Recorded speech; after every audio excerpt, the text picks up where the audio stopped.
नमस्कार, good morning. हम पढ़ रहे थे कल वलन और संवलन को, जो टॉपिक हमारा कल कंप्लीट हो गया था। तो आज का हमारा नेक्स्ट टॉपिक है भ्रंश, फॉल्ट। आपने अंतर्जात बलों में पढ़ा था। अंतर्जात बल दो प्रकार के थे, एक दीर्घकालिक अंतर्जात बल और एक आकस्मिक अंतर्जात बल। आकस्मिक में भूकंप, ज्वालामुखी थे जो हमने पढ़ दिए।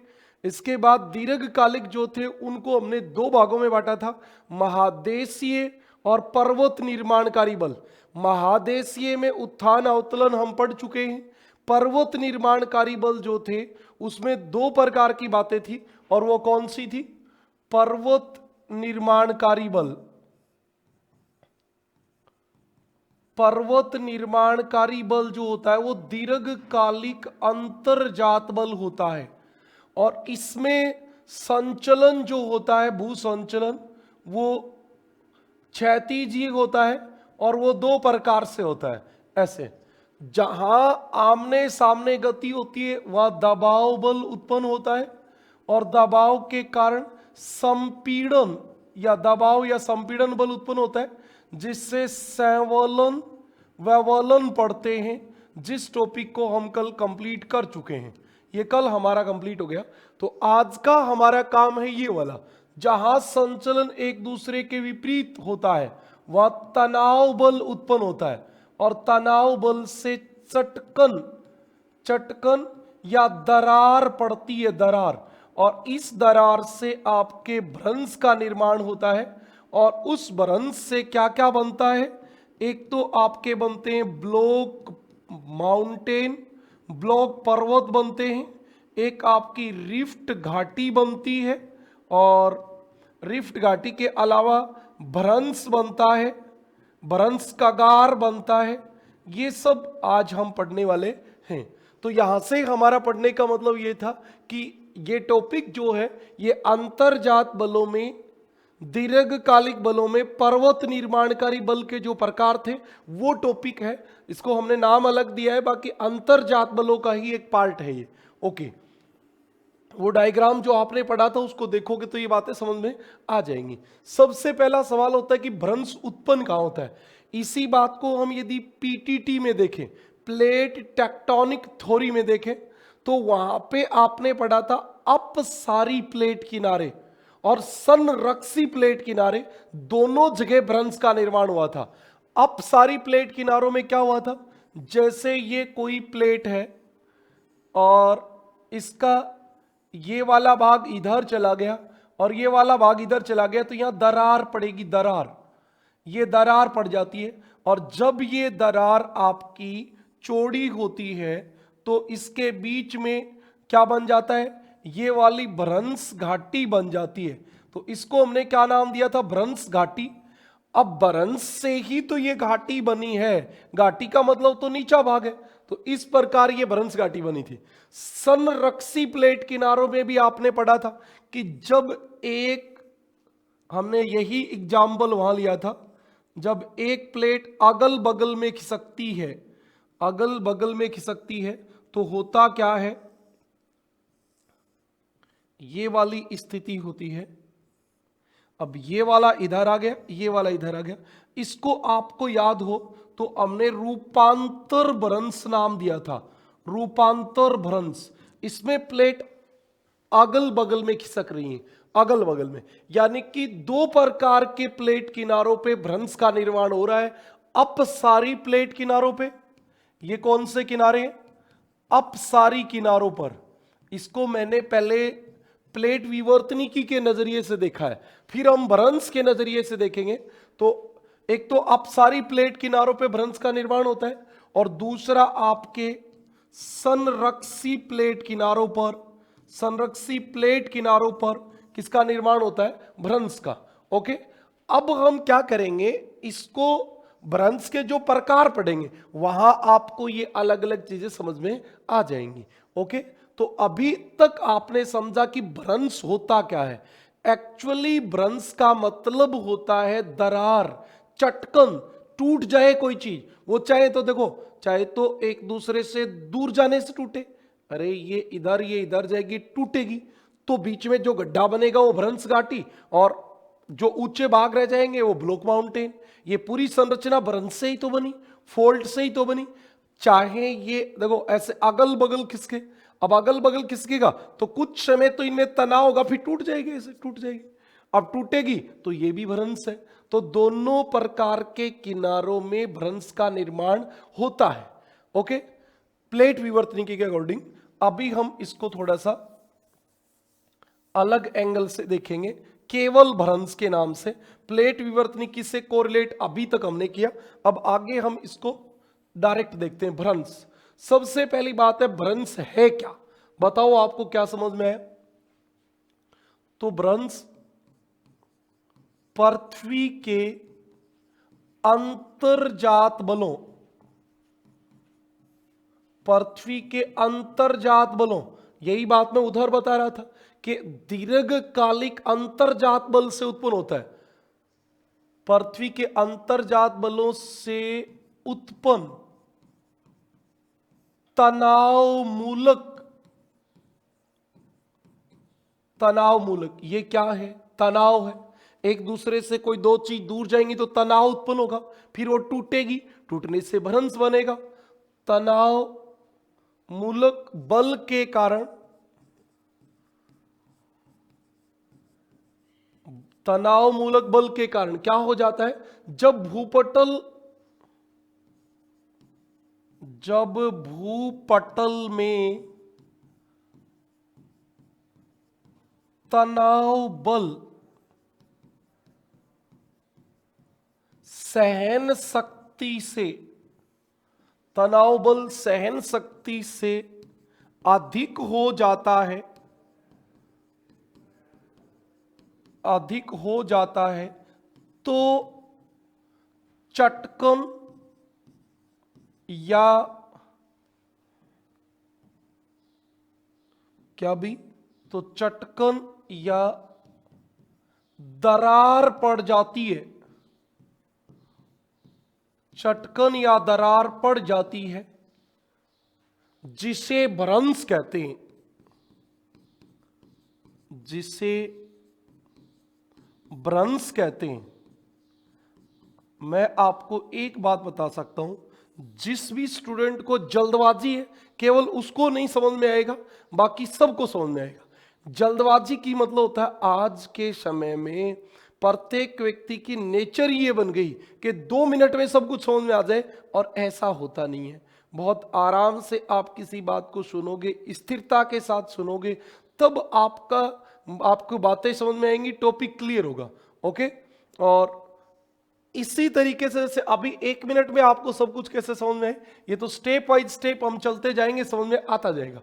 ओके, अभी तक की बात आपको क्या समझ में आई, जब तनाव बल उत्पन्न होता है, तो बेटा तनाव बल कैसे उत्पन्न होगा, चाहे तो 2 प्लेट एक दूसरे से दूर जाए, ये इधर जाए ये इधर जाए, मतलब तनाव बल ऐसे भी उत्पन्न हो सकता है जब ये इधर जाए और ये इधर जाए, और तनाव बल ऐसे भी उत्पन्न हो सकता है,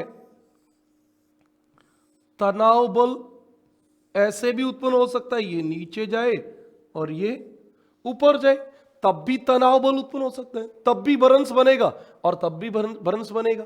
तो इसमें एक्चुअली देखें तो हमने पर्वत निर्माणकारी बल को संचलन के आधार पर विभाजित किया था। तो हमने कहा था जहां लंबवत संचलन होता है, ऊपर जाता है नीचे जाता है, उसको महादेशीय बल कहते हैं, और जहां क्षैतिजीय संचलन होता है उसको पर्वत निर्माणकारी बल कहते हैं।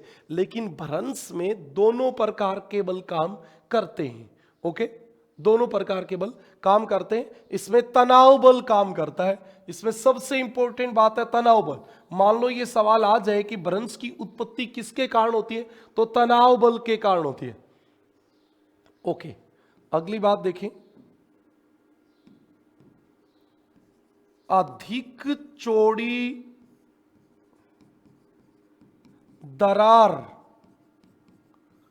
अधिक चौड़ी दरार मतलब ये बीच वाली दरार जो चौड़ी हो जाए को विभंग विभंग, ये कोई बहुत भ्रंश का ही दूसरा नाम है, अथवा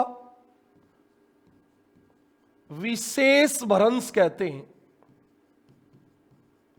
विशेष भ्रंश कहते हैं। ज्यादा चौड़ी दरार को विभंग या विशेष भ्रंश कहते हैं।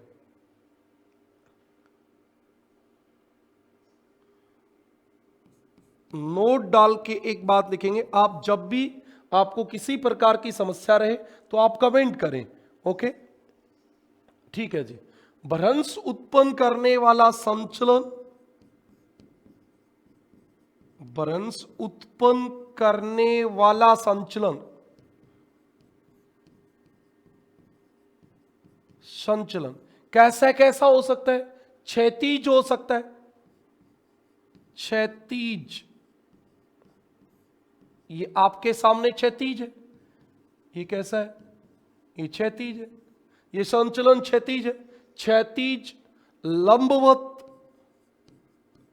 लंबवत, ये आपके सामने लंबवत है, ये आपके सामने लंबवत है। तो दोनों प्रकार से हो सकता है, या हम ये भी कह सकते हैं या किसी भी दिशा में काम कर सकता है, दिशा में काम कर सकता है। अभी तक मेरा सबसे ज्यादा जोर इसी बात पे था कि भ्रंश जो उत्पन्न होता है वो क्षैतिज संचलन, भ्रंश जो उत्पन्न होता है वो क्षैतिज संचलन, लंबवत संचलन या किसी भी दिशा में संचलन से बन सकता है। क्योंकि दो तो मैंने आपको बताए, तीसरा अभी आपको मैंने बताया था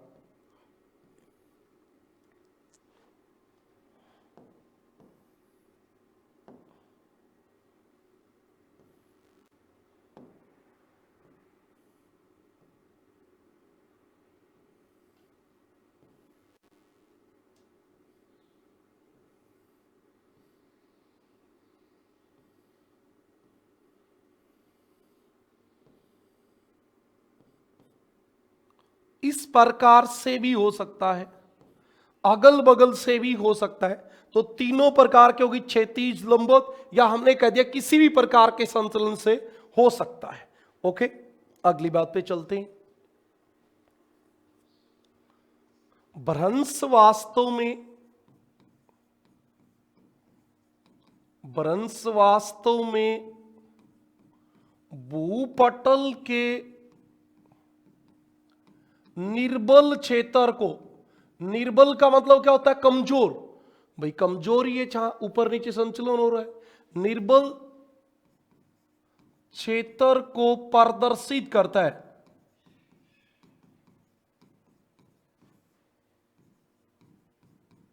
निर्बल क्षेत्र को प्रदर्शित करता है, जिसके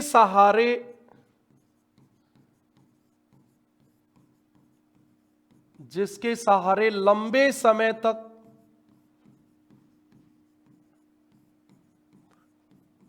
संचलन होता है। ये तो दीर्घकालिक बल है, तो लंबे समय तक ही संचलन होगा। ये तो कॉमनली बात है भी, बिल्कुल ये कॉमनली बात है। ठीक है जी, अगली बात पे चलें। अब हम क्या करेंगे, कुछ भ्रंश की शब्दावली होती है, उन पे चर्चा कर लेते हैं, क्योंकि उन्हीं से आगे जाके आपको बातें समझ में आएंगी। अभी अगले में मैंने ये चित्र लगा रखा है, यहां पे आपको दिख रहा होगा, ये ऊर्ध्वापात खंड ऊपर उठा हुआ भाग है, ये अधपात खंड नीचे वाला भाग है। इसमें भ्रंश हो कैसे रहा है? ये इधर आ गया, और ये मान लो चाहे आप ऊपर चला गया, आप ये मान लो चाहे ये अकेला नीचे आ गया। इसी प्रकार तो ये भ्रंश हो रहा है, इसी प्रकार तो ये भ्रंश हो रहा है। ये आपका जिस तल के सहारे, इस तल के सहारे ही तो संचलन हो रहा है, इसी तल के सहारे संचलन हो रहा है। किसके सहारे? इसके सहारे। इसी के सहारे संचलन हो रहा है। जिस तल के सहारे संचलन हो रहा है उसका क्षैतिज तल से कोण, जैसे 60 डिग्री का कोण है, ये क्या कहलाएगा? ये ऊपर वाला भाग क्या कहलाएगा? नीचे वाला भाग क्या कहलाएगा?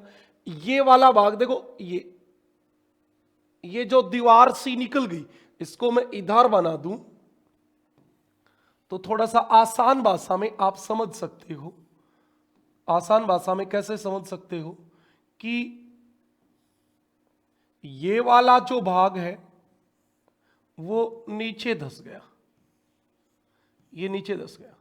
आप ये मान लो ये ऊपर चला गया, किसी भी प्रकार से बना, लेकिन ऐसा हो गया, तो अब ये आपका कोण बन गया 90 डिग्री का, ये बरंस का कोण बन गया। और ये देखो इस सतह के सहारे संचलन हो रहा है।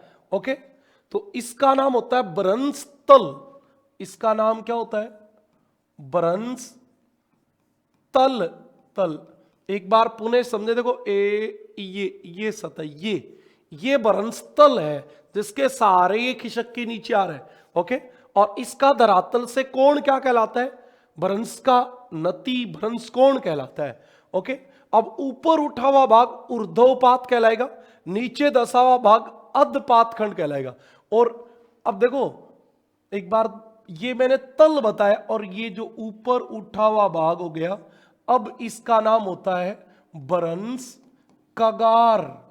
बरंस कगार। अब थोड़ी थोड़ी बातें ये शब्दों के द्वारा हम लिख लेते हैं। सबसे पहला हम पढ़ेंगे भ्रंश तल। भ्रंश तल क्या होता है? भ्रंश तल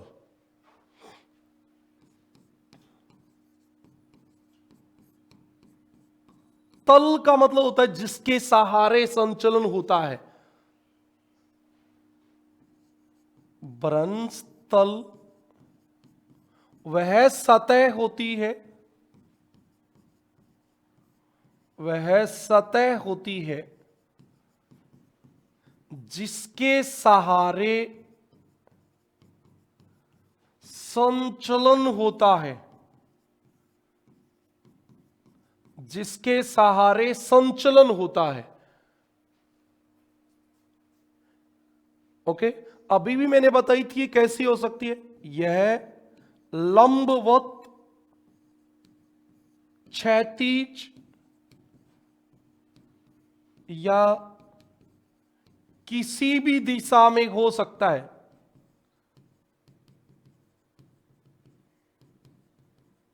सबसे ज्यादा जोर हमारा इसी बात पे था अभी तक, तो ये आपकी बात थी। किसी भी दिशा का मतलब झुका हुआ हो सकता है, सीधा हो सकता है, अगल बगल में हो सकता है, ये सब। ओके भी। 2 नंबर आपकी एक शब्दावली होती है भ्रंश नति। नति का मतलब होता है डिप। मैंने कल भी आपको बताया होगा डिप, ये अंग्रेजी का वर्ड है डिप। डिप का मतलब होता है नति। नति का मतलब कोण।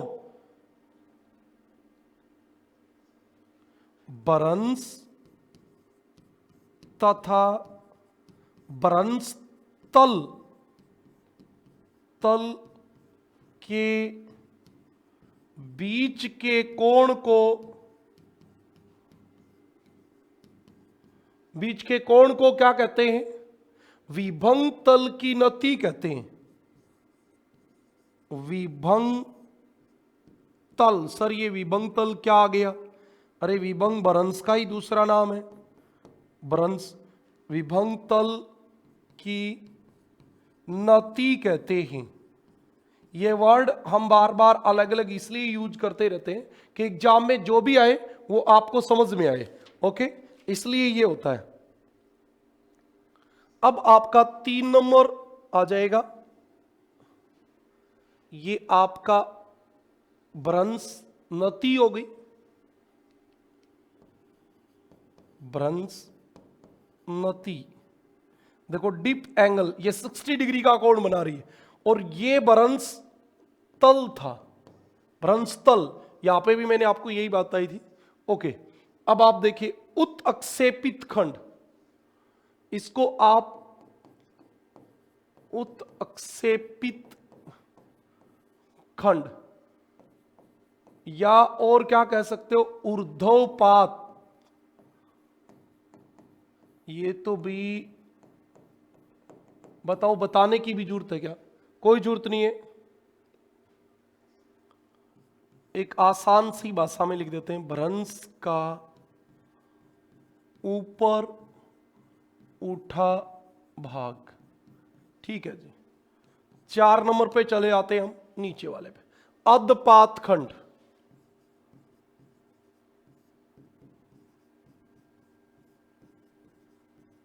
अधपात खंड, इसको क्या कहेंगे? भ्रंश का नीचे वाला भाग। सही बात है भाई, भ्रंश का नीचे वाला भाग। ओके, उसके बाद शीर्ष भीति।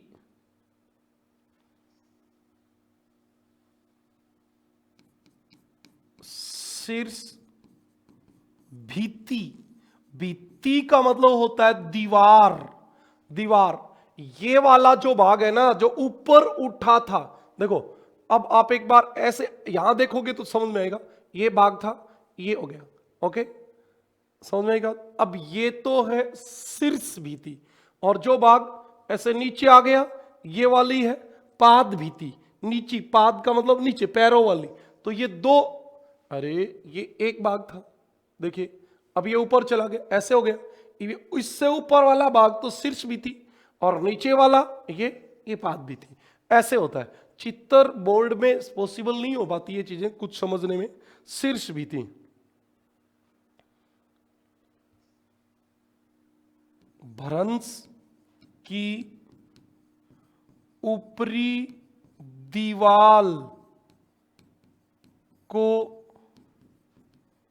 शीर्ष भीति कहते हैं। शीर्ष भीति कहते हैं। अब आपके आ जाएगा पाद भीति, पैरों वाली। तो क्या लिखना है इसमें? बस इतना ही लिखना है, भ्रंश की निचली दीवाल को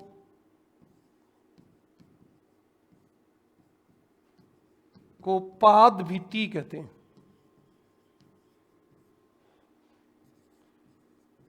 पाद भीति कहते हैं। बातें समझ में आई? कोई किंतु परंतु हो तो बताओ। यही बातें थी बस, और क्या थी? इसको आप भित्ति को कगार भी कह सकते हो भी। भित्ति को आप, इसी भित्ति को आप कगार भी कह सकते हो, क्लिफ भी कह सकते हो, बरगू भी कह सकते हो। बरगू, क्लिफ, कगार, दीवाल, एक ही बात होती है। ओके, ये आपकी सारी एक ही बात होती। इतनी बातें समझ में आ गई? बहुत आसान सा मामला है, कोई बहुत मुश्किल है नहीं। अब पेपर में क्या आएगा, ये चीजें नहीं आती, सामान्य वे में ये बातें नहीं आती। पिछले आप 4-5 एग्जामों में देखोगे, यूजीसी नेट के एग्जाम में देखोगे, एचटेट में देखोगे, तो आपको भ्रंश के प्रकार से सवाल मिलेगा। बिल्कुल, तो हम उसी भ्रंश के प्रकारों की बात अभी करेंगे। भ्रंश के प्रकार, आपके सामने 3 चित्र हैं, आप इनको गौर से देखें। पहला है आपका सामान्य भ्रंश, इसका नाम होता है सामान्य भ्रंश।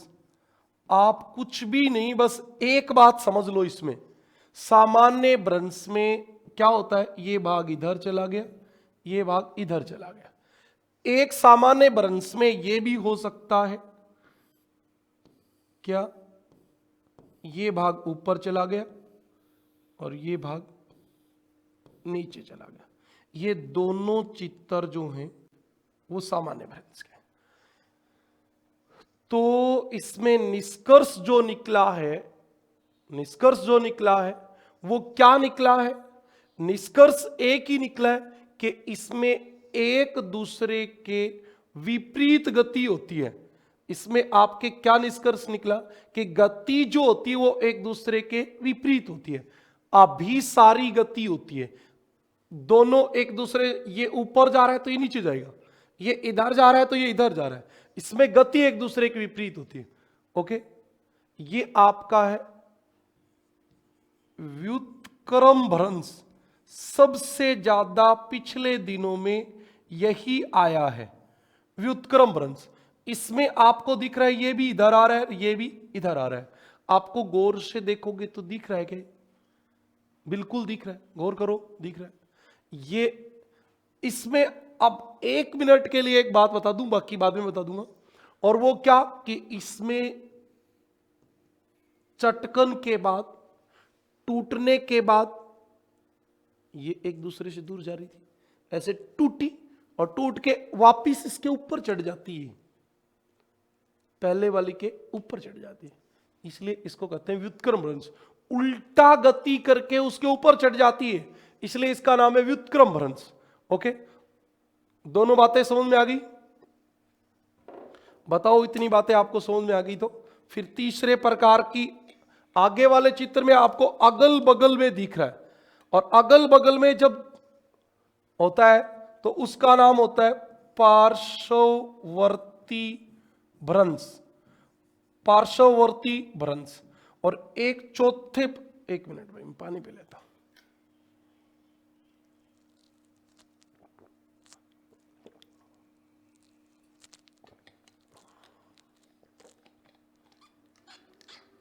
एक चौथे प्रकार का भ्रंश और होता है, और उसका नाम होता है,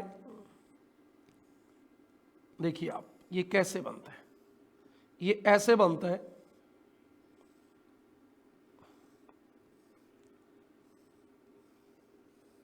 इसका मतलब क्या हो गया? ये भाग भी नीचे धंस गया, ये भाग भी नीचे धंस गया, और ये भाग भी नीचे धंस गया। और जब ऐसे हो जाता है तो इसका नाम होता है सोपानी भ्रंश। इसका नाम क्या होता है? सोपानी भ्रंश। ठीक है, ये 4 प्रकार के भ्रंश होते हैं, इनमें से पेपर में क्वेश्चन आना है। अब सुनो, न तो इसमें से आना और न इसमें से आना। अब एग्जाम में किसमें से आना है? इन 2 में से। लगभग लगभग आपको इन दोनों में से क्वेश्चन मिलेगा। आप समझ लो, इसमें संचलन के द्वारा टूटा हुआ एक भाग दूसरे के ऊपर चढ़ जाता है, तब इसका नाम होता है व्युत्क्रम। मैं तो सीधी बच्चों को समझने के लिए एक बात बताता हूं कि ये टूटा, टूटने के बाद उल्टा, उल्टा मतलब व्युत्क्रम, उल्टा आता है और पहले वाले के ऊपर चढ़ जाता है, इसलिए इसको व्युत्क्रम भ्रंश कहते हैं। और देखो, रिवर्स, रिवर्स, रिवर्स का मतलब क्या होता है? कोई गया और वापिस आया, और वापिस आने से बना, तब रिवर्स फॉल्ट नाम होता है इसका। स्ट्राइक स्लिप तो पता ही है, किनारों के सहारे भ्रंश, किनारों के सहारे भ्रंश। तो इसमें ये वाला इधर जा रहा है, ये वाला इधर जा रहा है। इनको मिटा देता हूं, जो लाइन मैंने लगाई है इनको, पीछे पहले वाली आपको दिख ही रही है, तो जरूरत ही कहां है? ये 3 मेन होते हैं, ये चौथा सामान्य वे में होता है। चलो अब शुरू करें भ्रंश के प्रकार। पहला प्रकार, नाम सामान्य भ्रंश। सामान्य भ्रंश, इसको नॉर्मल फॉल्ट बोलते हैं।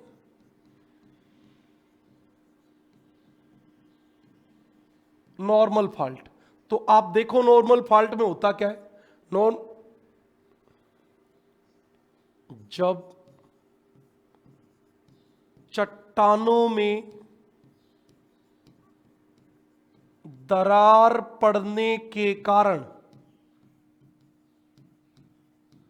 चट्टानों में दरार पड़ने के कारण उसके 2 खंड,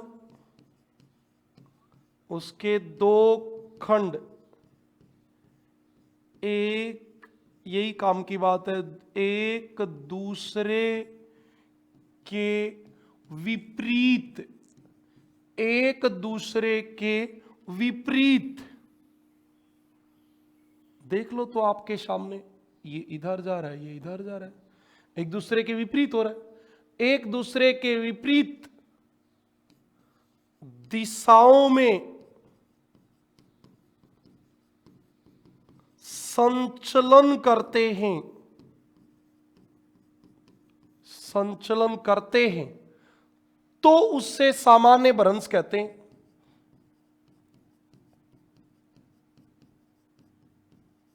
तो उससे सामान्य भ्रंश कहते हैं। ठीक है जी। सामान्य भ्रंश में जो ढाल होता है वो क्या होता है बताओ?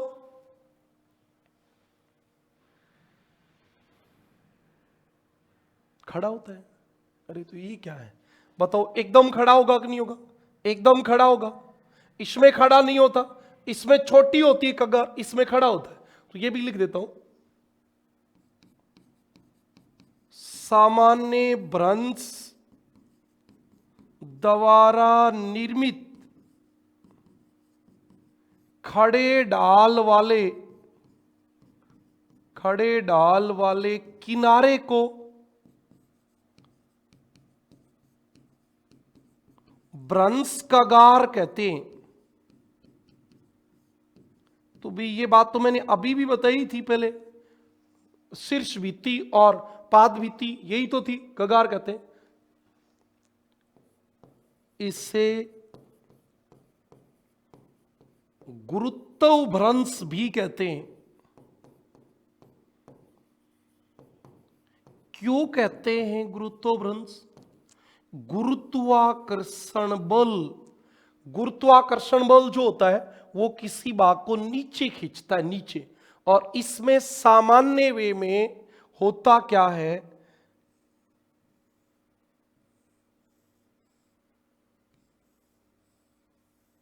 ये ऐसे वाला संचलन होता है नीचे, या ये ऊपर चला जाता है। तो ये जो होती है तो भ्रंश कागार बन जाती है और ये भ्रंश बन जाती है। ओके, इसका नाम होता है सामान्य भ्रंश। क्या नाम होता है? सामान्य भ्रंश। दो ही चीज ध्यान रखनी है, एक तो ये चित्तर और एक ये बात, एक दूसरे के विपरीत संचलन होता है। तीसरी बात याद ही नहीं करनी। ओके, ये आपका क्या आ गया? व्युत्क्रम भ्रंश आ गया। कौन सा भ्रंश आ गया? व्युत्क्रम भ्रंश। बताओ पहले वाली बात समझ में आ गई क्या?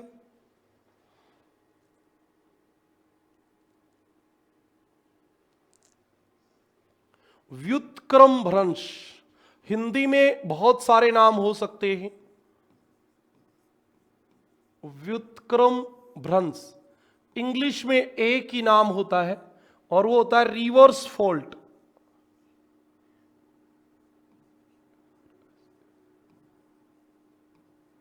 रिवर्स फॉल्ट मैंने तो आपको नाम से ही बता दिया, रिवर्स, टूटने के बाद वापिस आए, वो होता है रिवर्स। जब लिखता हूं, जब चट्टानों में दरार पड़ने के बाद, दरार पड़ने के बाद, बड़े ध्यान से सुन रहे हो क्या, कि पहले दरार तब पड़ेगी जब एक दूसरे के दूर जाएंगे। जब पहले ही ऐसे होता तो बीच वाले भाग में तो मोड़ पड़ते, मोड़ पड़ते भ्रंश कैसे बनता? तो चट्टान में दरार पड़ने के बाद, मतलब पहले ये एक दूसरे से टूटा, फिर वापिस आया और तब ये भ्रंश बना। जब चट्टानों में दरार पड़ने के बाद दोनों खंड या भाग आमने सामने संचलन करते हैं।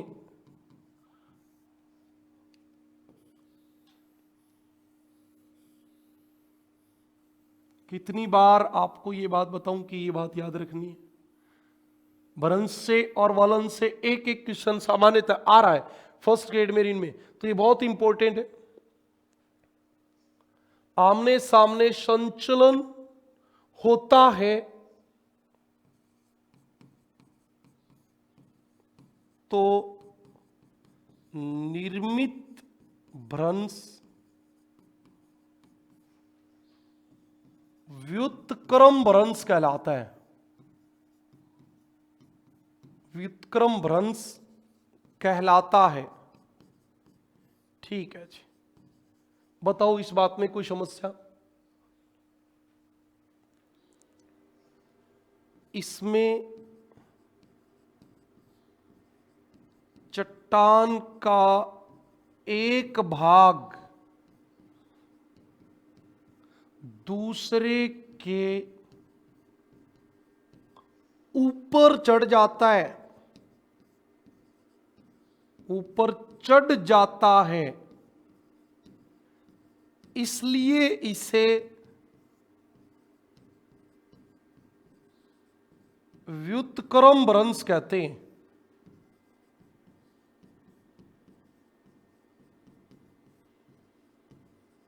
इसलिए इसे व्युत्क्रम भ्रंश कहते हैं।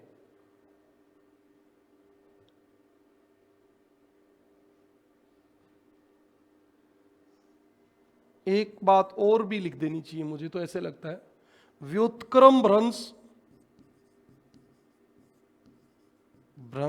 का निर्माण, व्युत्क्रम भ्रंश का निर्माण मुख्य रूप से क्षैतिज संचलन, इसमें क्षैतिज ही होगा, लंबवत नहीं हो सकता। क्षैतिज संचलन, ध्यान रखना, क्षैतिज संचलन से उत्पन्न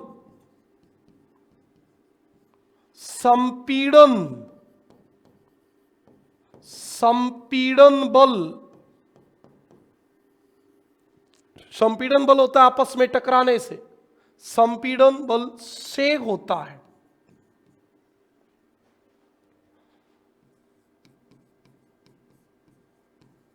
अतः इसे संपीड़न भ्रंश भी कहते हैं।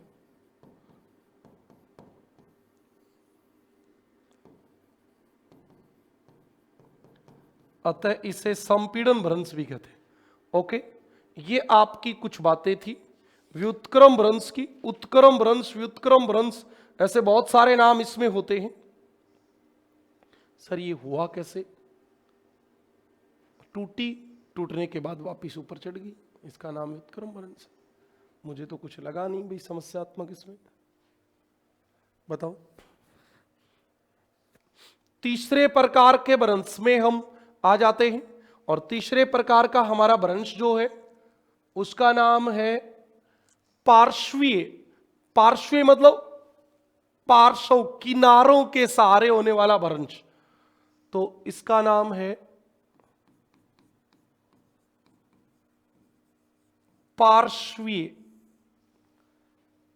या नति लंबी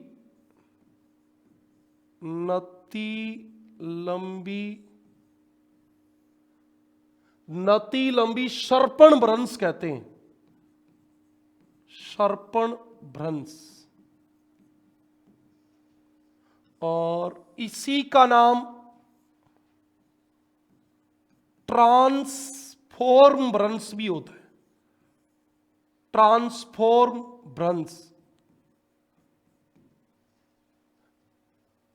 इंग्लिश में ट्रांसफॉर्म भ्रंश कहते हैं, हिंदी में रूपांतर भ्रंश कहते हैं। रूपांतर भ्रंश क्या कहते हैं?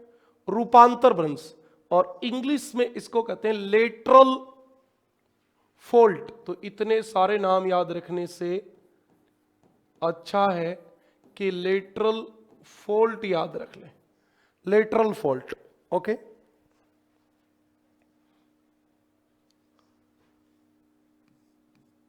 इस भ्रंश में मुख्यतः गति क्षैतिजीय होती है तथा अगल बगल में होती है। अगल बगल में होती है, देख लो आपके सामने, ये इधर आ रही है, ये इधर जा रही है, ये इधर जा रही है, ये इधर जा रही है, अगल बगल में होती है। ठीक बात है।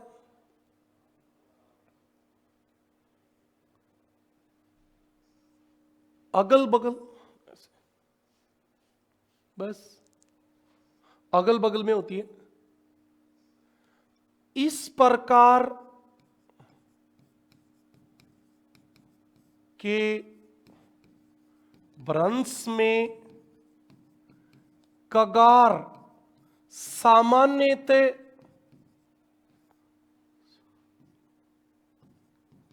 कम ऊंची बनती है, कम ऊंची बनती है। इसमें हमारे वाले चित्र में तो थोड़ी ऊंची ज्यादा दिखा रखी है। देखो इसमें तो हमने यहां से लेके और यहां तक दिखा रखी है कगार, लेकिन सामान्यतः इसमें कगार ज्यादा ऊंची नहीं बनती। इसका एग्जाम्पल हम देखें तो सेंट एड्रियान्स भ्रंश, ये मैंने आपको रूपांतर प्लेट किनारे, संरक्षी प्लेट किनारे में आपको बताया भी था कि ये विश्व का सबसे लंबा भ्रंशोत पर्वत है। ओके, अब एक और सवाल होता है इसमें, क्या होता है?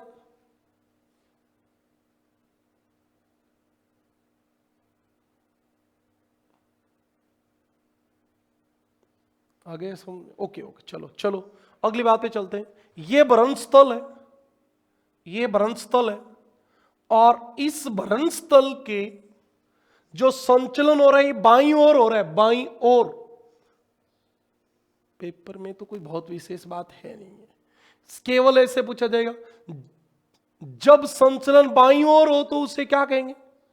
तो बाईं ओर हो तो इंग्लिश में तो बहुत आसान है, लेफ्ट, और दाईं ओर हो तो राइट। लेकिन हिंदी में इनके नाम थोड़े से अटपटे भी हो जाते हैं। इसको तो कहते हैं बाम, बाम पार्श्ववर्ती, बाम, बामा हाथ और दामा हाथ। बहुत गांव की प्राचीन भाषा में जाओगे तो ओले हाथ को, उल्टे हाथ को बामा हाथ कहते हैं और सुलटे हाथ को दामा हाथ कहते हैं। तो उस आधार पे इसका नाम होता है बामा पार्श्ववर्ती संचलन, और इंग्लिश में इसको सिनिस्ट्रल भ्रंश भी कह देते हैं। सिनिस्ट्रल, सिनिस्ट्रल,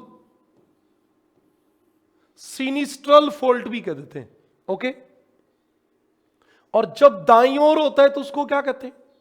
तो इसका नाम होता है दक्षिण पार्श्ववर्ती, दक्षिण या दामा पार्श्ववर्ती। ओके, और इसका दूसरा नाम होता है डेकस्ट्रल,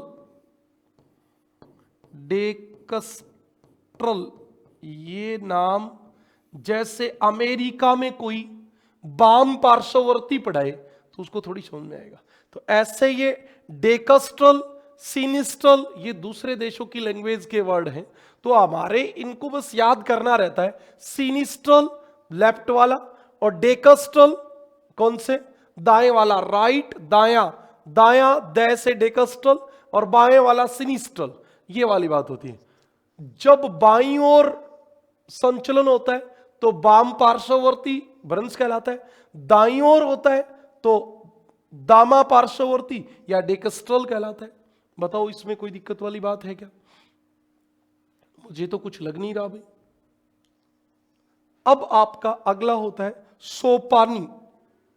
ये सोपानी रहा, लगातार 2-3 भाग नीचे धस गए तो सोपानी हो गए। 4 नंबर आपका आ गया सोपानी भ्रंश। आपके दिमाग में ये तो आ ही रहा होगा सर क्वेश्चन कैसे आएंगे, तो लगातार आपके ऐप पे टेस्ट आ रहे हैं टॉपिक वाइज, उनमें भ्रंश वाले टॉपिक में तो भ्रंश के ही 10, 12, 15 क्वेश्चन बनाएंगे तो सब आ जाएंगे आज तक के पीछे परीक्षाओं में आए हुए। ओके, सोपानी भ्रंश क्या होता है? जब किसी भूभाग में कई भ्रंशतल, भ्रंशतल, अब ये सर भ्रंशतल क्या होता है? ये भ्रंशतल है, ये वाला भ्रंशतल है, ये वाला भ्रंशतल है। ये जहां जहां ये संचलन हो रहा है जिस तल के इशारे, उसका नाम है भ्रंशतल। जहां कई भ्रंशतल एक ही दिशा में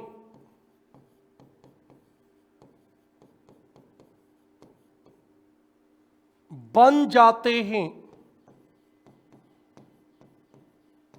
तथा कई भाग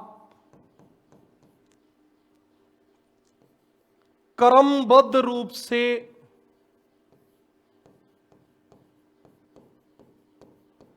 नीचे धंस जाते हैं,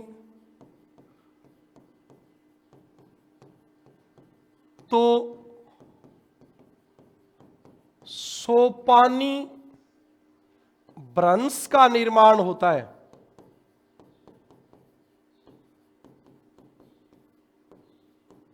एक ही बात काम की है, सामान्य भ्रंश में एक भाग नीचे धंसता है, सोपानी भ्रंश में 2, 3, 4, 5 धंसते हैं। बस सामान्य भ्रंश और इस भ्रंश में कोई अंतर नहीं है। पेपर में 2 ही आने, पार्श्ववर्ती भ्रंश और व्युत्क्रम भ्रंश, रिवर्स फोल्ट और लेटरल फोल्ट।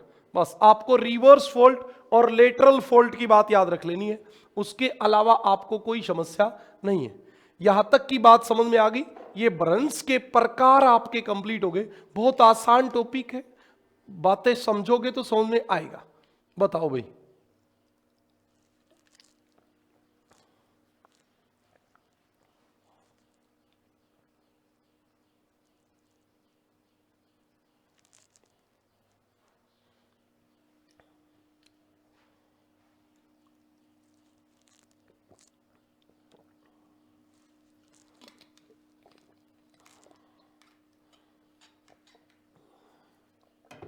ठीक है, अगली बात पे चलते हैं। भ्रंश के प्रकार कंप्लीट हो गए।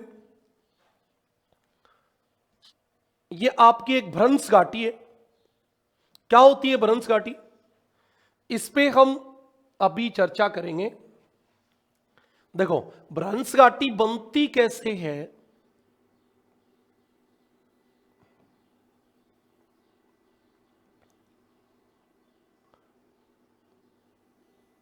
ये वाला भाग है, ये मैंने आपको संरक्षी प्लेट किनारों में भी पढ़ाई थी कि ये भाग नीचे धंस गया या ये दोनों भाग ऊपर चले गए। संरक्षी प्लेट किनारों में भी तो सेम थी। तो आपकी होगी क्या? ये वाला भाग ऊंचा रह जाएगा, ओके, और ये वाला भाग ऐसे चला गया नीचे, और ये वाला भाग वापिस ऊंचा रह गया। तो अब इसका नाम होता है ब्लॉक पर्वत। ब्लॉक पर्वत, इसका नाम भी क्या होता है? ब्लॉक पर्वत। और इसका नाम होता है, ये जो नीचे चली गई, इसका नाम होता है भ्रंश घाटी। आपके सामने एक चित्र है, ये विंध्याचल पर्वत है, ये सतपुड़ा पर्वत है, और बीचों बीच नर्मदा नदी आ रही है। दोनों भाग एकदम खड़े हैं, देख लो आपके सामने एकदम खड़े। इनके ढाल एकदम खड़े होते हैं कगार की भांति। धीरे धीरे अपर्दन के कारक इनको काट के कुछ मंद बना देते हैं, लेकिन प्रारंभ में एकदम दीवार की भांति खड़े होते हैं। तो ये आपके दोनों क्या हो गए? ये हो गया ब्लॉक पर्वत, ये ब्लॉक पर्वत हो गया, ओके। और ये भी क्या हो गया? ब्लॉक पर्वत। और बीच वाली क्या बन गई? ये नर्मदा नदी कहां से बह रही है? भ्रंश घाटी से। तो अब हम थोड़ा सा अध्ययन इस बात पे करेंगे, भ्रंश घाटी किसे कहेंगे, ब्लॉक पर्वत किसे कहेंगे। तो सामान्य भाषा की बात है, जब दोनों 2 भाग ऊपर उठ जाते हैं तो ब्लॉक पर्वत कहलाते हैं, बीच वाला भाग नीचे धंस जाता है तो उसको भ्रंश घाटी कहते हैं। कॉमनली है, ठीक है। आपके सामने भी यही है।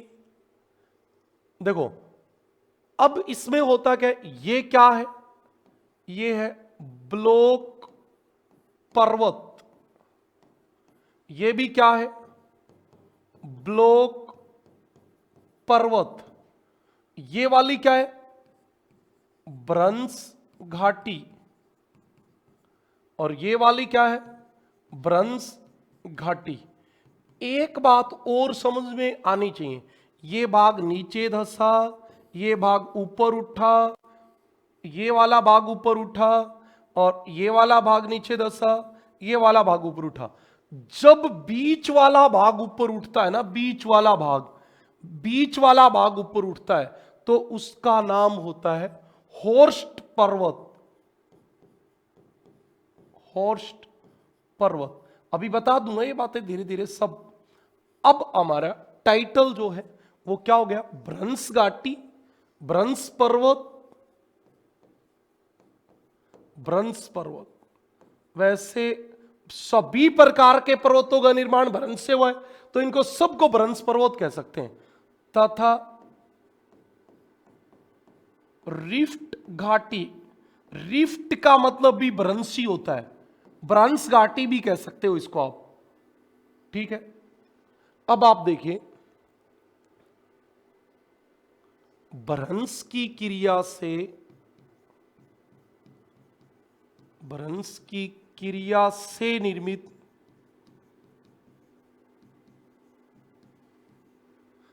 दरार, दरार, दरार, ये वाला बीच वाला भाग, दरार भ्रंश घाटी कहलाती है,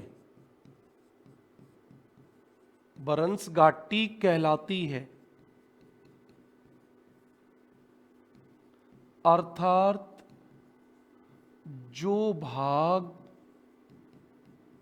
नीचा होता है वह भ्रंश घाटी कहलाती है। आपके सामने दिख रहा है, इसीलिए मैं हमेशा साथ में डायग्राम सेट रखता हूं, ओके।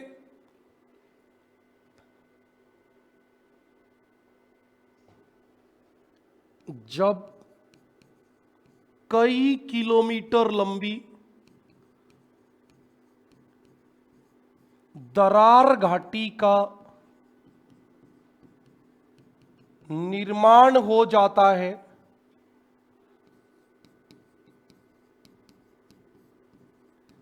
तो उससे भ्रंश या रिफ्ट घाटी तथा किनारों वाले ऊंचे भाग को भ्रंश पर्वत कहते हैं। अब इन भ्रंश पर्वत में दो प्रकार के पर्वत होते हैं, एक ब्लॉक पर्वत और एक हॉर्स्ट पर्वत। हॉर्स्ट पर्वत, दो प्रकार के पर्वत होते हैं, ओके। ये बात समझ में आई क्या?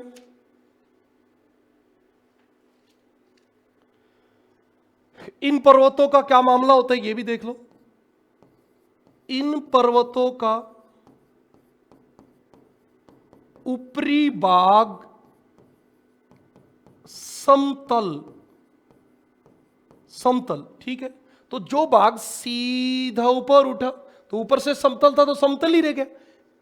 एक बात थोड़ी और पकड़ने की बात करेंगे तो विंध्याचल पर्वत जो है वो चुन्ना पत्थर से बना है, और सतपुड़ा पर्वत जो है, विंध्याचल पर्वत जो है वो चुन्ना पत्थर से बना है मेजोरिटी में। वैसे गुजरात में तो चुन्ना पत्थर नहीं है, लेकिन मध्य प्रदेश में। और सतपुड़ा किससे बना है? लाल बलुआ पत्थर से। कई बच्चों के दिमाग में आएगा सर चुन्ना पत्थर और बलुआ पत्थर से पहाड़ कैसे बन गए? बेटा जो भाग धरातल पे था वो सीधा ऊपर उठा, बालू रेत थी तो बालू रेत ऊपर उठ गई, बालू रेत का पहाड़ बन गया। चुन्ना पत्थर था तो चुन्ना पत्थर का बन गया। इसीलिए तो विंध्याचल पर्वत से बहुत सारी नदियां हैं, चंबल जैसी, नर्मदा जैसी, जहां पूरे साल बारिश नहीं होती लेकिन फिर भी पूरे साल बहती रहती, क्योंकि चुन्ना पत्थर का पहाड़ है, उसमें से पानी धीरे धीरे आता रहता है और पूरे साल बहती रहती। ये बात भी ध्यान रखें, ब्लॉक माउंटेन जो होता है, जहां जोन्स जो भी चट्टान होंगी, यदि आग्नेय चट्टान है तो आग्नेय, अवसादी है तो अवसादी, कायंत्रित है तो कायंत्रित, वो सीधी ऊपर उठेंगी और उन्हीं चट्टानों का पर्वत बन जाएगा। ओके। पर्वतों का ऊपरी भाग समतल तथा किनारे किनारे आपके सामने एकदम खड़े होते हैं, किनारे तीव्र ढाल वाले होते हैं, बिल्कुल होते हैं। हमें इस बात में कोई समस्या नहीं है, ये बात समझ में भी आ गई, ठीक है भी।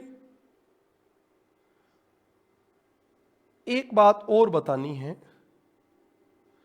इसके बाद, वो बतानी है ग्राबेन क्या होती है। ग्राबेन, रिफ्ट घाटी के अलावा एक शब्द होता है ग्राबेन। ग्राबेन जर्मन भाषा का शब्द है,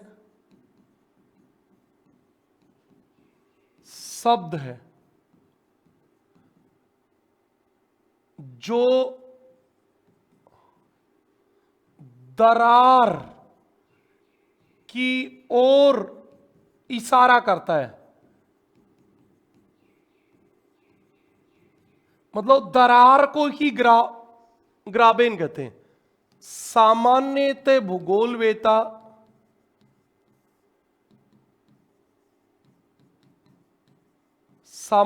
भूगोलवेता छोटी भ्रंश घाटी को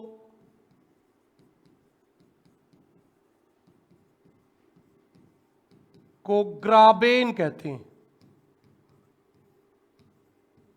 मेरा कहने का मतलब है कि ग्राबेन जो है वो भ्रंश घाटी, रिफ्ट घाटी का ही नाम है। ग्राबेन जो है वो भ्रंश घाटी का ही भाग है। थोड़ी एग्जाम्पल देख लेते हैं। भारत में नर्मदा नदी और ताप्ती नदी, दामोदर नदी भ्रंश घाटी से बहती हैं, ठीक है जी। इसका मतलब यह है कि वो भाग नीचे धसा हुआ है, अभी आपको मैंने बताया। और यूरोप की राइन नदी भ्रंश घाटी से बहती है।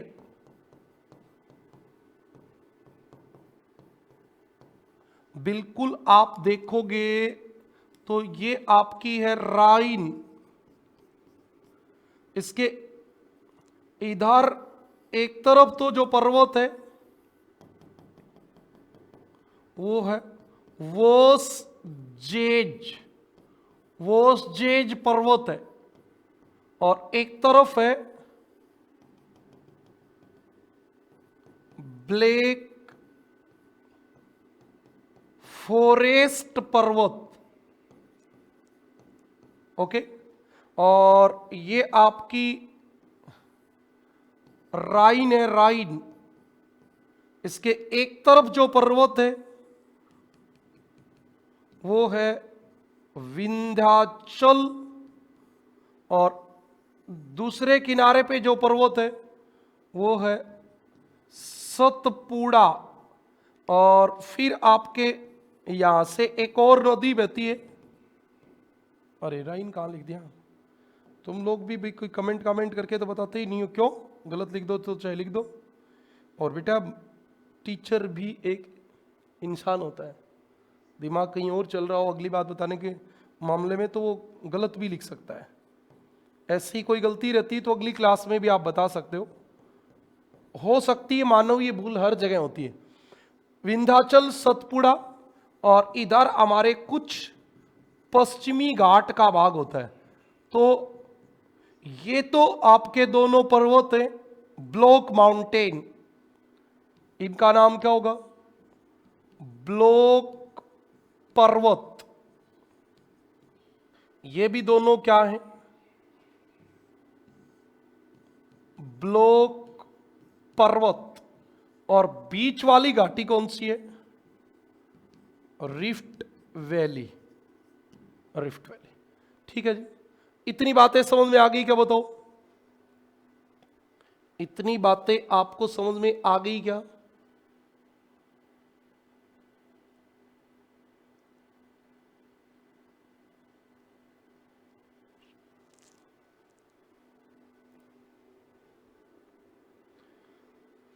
देखो, एक तो आपको तीन चित्तर के द्वारा थोड़ी सी बातें और क्लियर कर देता हूं। जैसे ये आपका एक भाग है ऊंचा, अब पहले तो खड़ी ढाल वाले ही होते हैं, बाद में क्या हो जाता है, किनारों को काट दिया जाता है तो कुछ भाग बच भी जाते हैं। ओके, अब आप ये मान सकते हो कि ये भाग नीचे धंस गया, या ये वाले भाग ऊपर उठ गए। ये आपकी है नर्मदा नदी वाली घाटी, ये वाली है ताप्ती की, ये आपका पर्वत है विंध्याचल, ये वाला है सतपुड़ा, और ये वाला है पश्चिमी घाट। पश्चिमी घाट का कुछ भाग ताप्ती का दक्षिणी किनारा बनाता है। ओके, तो ये किसके एग्जाम्पल हैं? ये भ्रंश घाटी के। भ्रंश घाटी को ही इंग्लिश में क्या बोलते हैं? Rift valley. और इसी का नाम क्या है? ग्राबेन। अभी मैंने बताया ये जर्मन भाषा का शब्द है, सबका अर्थ एक ही है। ओके,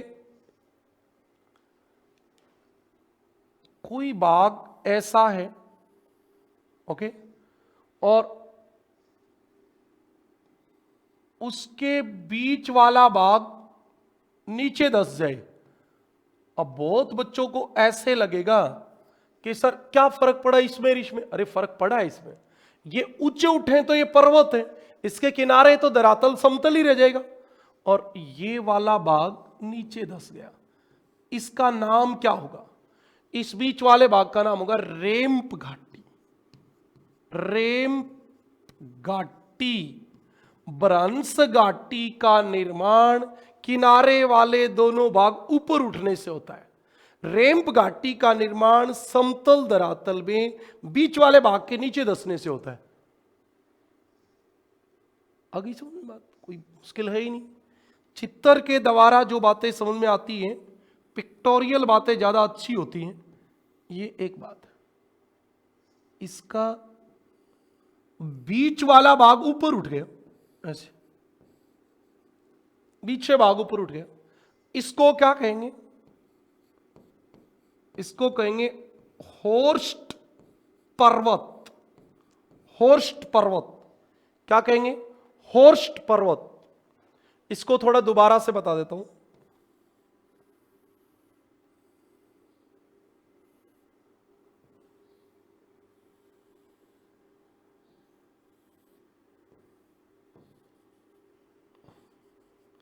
इसका नाम क्या होगा? ब्लॉक पर्वत। ब्लॉक पर्वत। और ये वाली रिफ्ट घाटी। ये ब्लॉक पर्वत होते हैं और बीच वाली क्या होती है? रिफ्ट घाटी होती है। इस बात में किसी प्रकार की समस्या हो तो बताओ।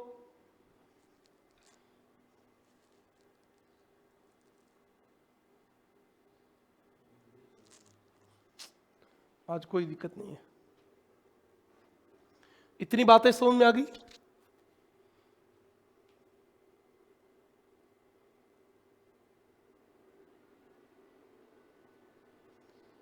अब आपको ये भी कि सर ये क्या हो सकता है, तो इसका एक और तरीका भी हो सकता है। बिल्कुल, कैसे?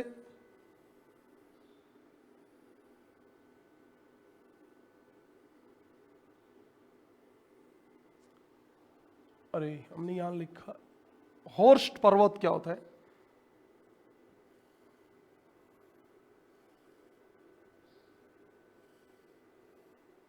ये हो गया। तो ये किनारे वाले दोनों क्या होंगे? ब्लॉक पर्वत, ब्लॉक। और जब बीच वाला भाग ऊपर उठ जाता है तो उसका नाम होता है हॉर्स्ट पर्वत। क्या होता है? हॉर्स्ट पर्वत। ठीक है, ये आपके कुछ बातें थी। भ्रंश घाटी क्या होते हैं, ब्लॉक माउंटेन क्या होते हैं, ये बातें समझ में आ गई। ब्लॉक पर्वत क्या होता है, इस पे थोड़ी डिस्कस कर लेते हैं। ब्लॉक पर्वत, सबसे पहली बात, ब्लॉक पर्वत का निर्माण किससे होता है? अधिकांश विद्वान मानते हैं कि, अधिकांश विद्वानों का मानना है कि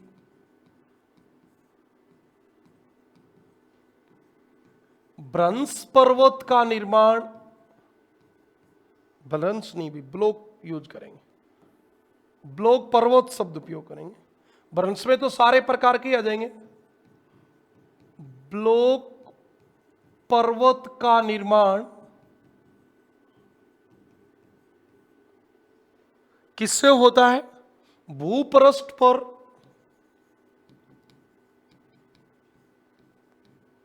बड़े पैमाने में, बड़े पैमाने का मतलब बहुत दूर तक पड़ना चाहिए, कोई छोटा सा पड़ेगा तो नहीं, बड़े पैमाने में भ्रंश पड़ने से होता है।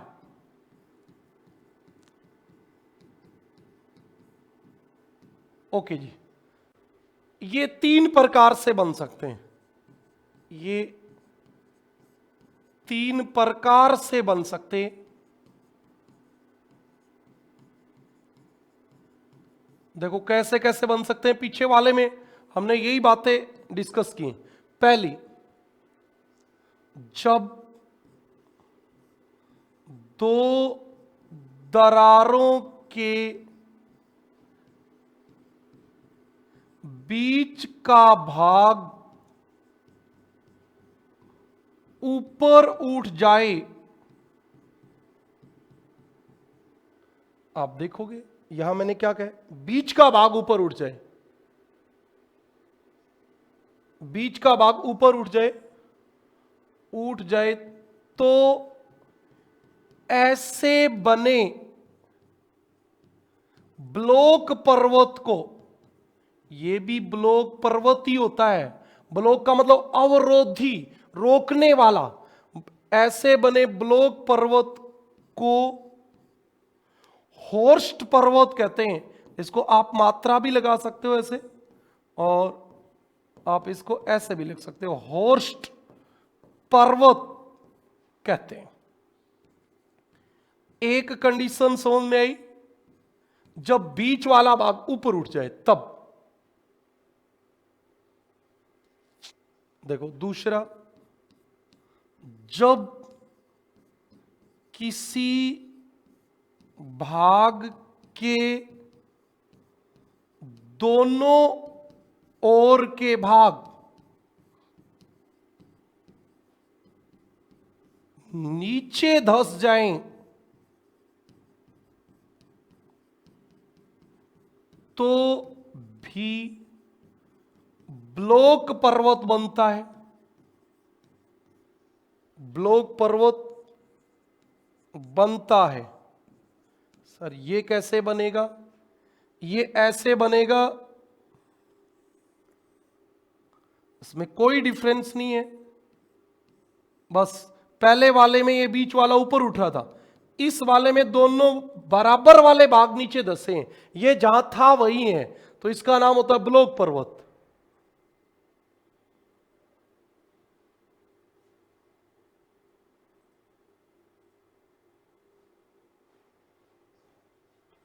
तीसरा, जब दो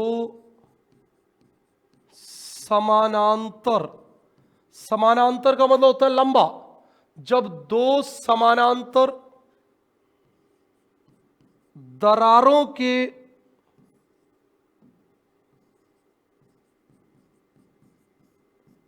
दो समानांतर मतलब लंबी दूरी की दरार हो, उन दरारों के बीच का भाग नीचे की ओर धंस जाए, सही नहीं लिखा भाई हमने, दो समानांतर, ठीक है, दरारों के बीच का भाग नीचे धंस जाए, नीचे धंस जाए तो किनारे वाले भाग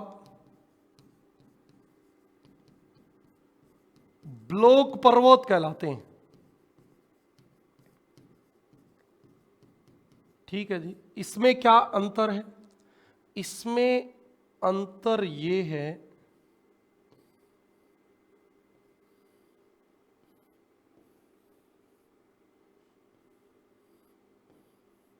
ये नीचे धंस गया तो ये दोनों ऊपर रह गए, तो इनका नाम क्या हो गया? Block, block. इसमें क्या हुआ था? इसमें ये हुआ था, ये बीच वाला भाग ऊपर उठा था, इसमें बीच वाला भाग ऊपर उठा तो हॉर्स्ट पर्वत कहते, ये दोनों किनारे वाले नीचे उठ गए, बीच वाला भाग ऊंचा रह गया तो इसका नाम ब्लॉक पर्वत है। अब की बार बीच वाला भाग नीचे धंस गया तो ये भ्रंश घाटी बन गई, रिफ्ट वैली, और दोनों तरफ वाले ब्लॉक माउंटेन बन गए। अब हम थोड़ी सी कुछ टर्मिनोलॉजी और यूज करेंगे। किसका ना सर अगला?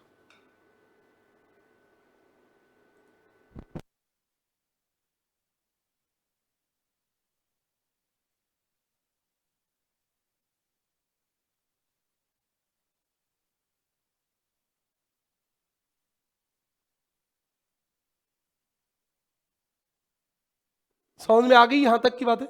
ओके।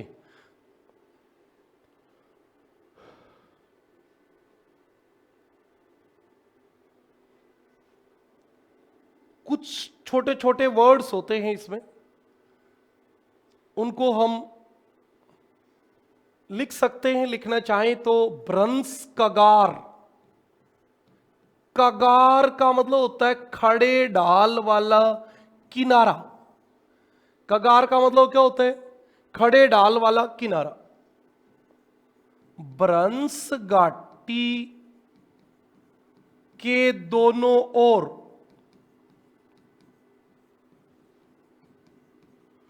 खड़ी ढाल वाले, खड़ी ढाल वाले, भ्रंश घाटी के दोनों ओर खड़ी ढाल वाले किनारे भ्रंश कगार कहलाते हैं। भ्रंश कगार कहलाते हैं। एग्जाम्पल बता दो भाई इनका। तो विंध्याचल कगार, नर्मदा नदी के एक किनारे का नाम है विंध्याचल, दूसरे का नाम है सतपुड़ा कगार। ये दोनों इसी के एग्जाम्पल है। ब्लॉक पर्वत, ब्लॉक पर्वत क्या होता है? दो भ्रंश घाटियों के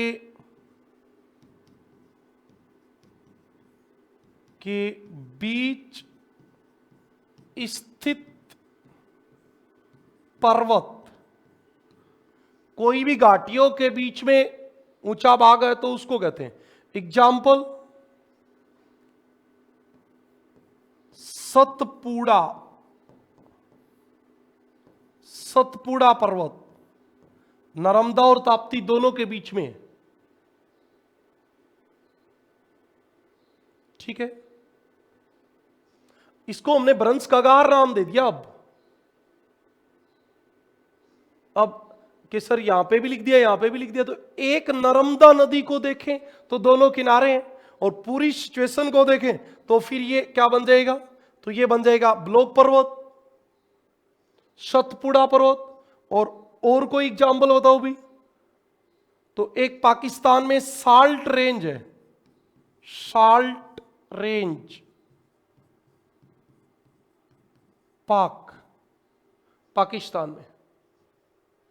एक आपका होता है होर्स्ट पर्वत, अभी तो बताया ही था, बीच वाला भाग ऊपर उठ जाए। इसका एक एग्जाम्पल बता देता हूं बस, और क्या जरूरत है। हेनरी पर्वत है एक यूएसए में, हेनरी पर्वत यूएसए में, वो इसका एग्जाम्पल है।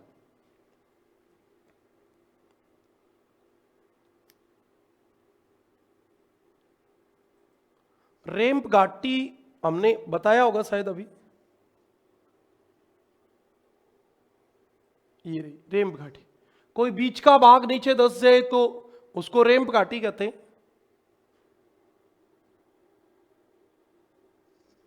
रेम्प घाटी में क्या कहेंगे,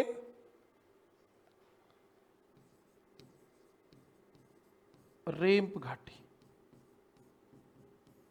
जब दो भ्रंशों के बीच, भ्रंश ये दो किनारे हो गए इनके बीच, जब दो भ्रंशों के बीच का भाग नीचे धंसा होता है तो उसे रेम्प घाटी कहते हैं। ज्यादा बताने से कई बार बातें उलझ भी जाती हैं। बहुत आसानी से हमने जो बातें इस चित्र में की थी वो ज्यादा आसान थी, इसमें ज्यादा आसान थी। ये ब्लॉक पर्वत है, ये ब्लॉक पर्वत है, ये होर्स्ट पर्वत है, इसको हम ये भी कह सकते हैं। वैसे होर्स्ट पर्वत की एक्चुअल स्थिति ये वाली होती है, ये वाली होती है जब बीच का भाग कोई अकेला ऊपर उठ जाए तो उसको होर्स्ट पर्वत कहते हैं। ये दोनों तरफ ब्लॉक माउंटेन होते हैं।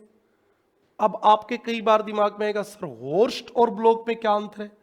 कोई अंतर नहीं है, तीनों ब्लॉक पर्वत हैं, केवल लोकेशन का फर्क है, स्थिति का फर्क है, कहां बना है, कहां बना है, केवल इस बात का अंतर है, और कोई अंतर नहीं है। अभी हमने सतपुड़ा को ब्लॉक पर्वत का है, विंध्याचल को कगार का है। कगार का मतलब किनारा। बेटा ये किनारे पे हैं तो कगार, बीच में हो गया तो ब्लॉक पर्वत, तो कोई भी किनारे पे बनेगा तो उसको कगार भी कह सकते हैं। ज्यादा विचलित होने की कहीं कोई आवश्यकता है नहीं। एक लास्ट बात और बता देता हूं,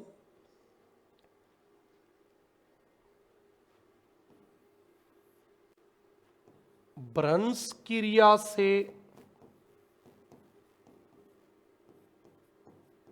बने सभी पर्वत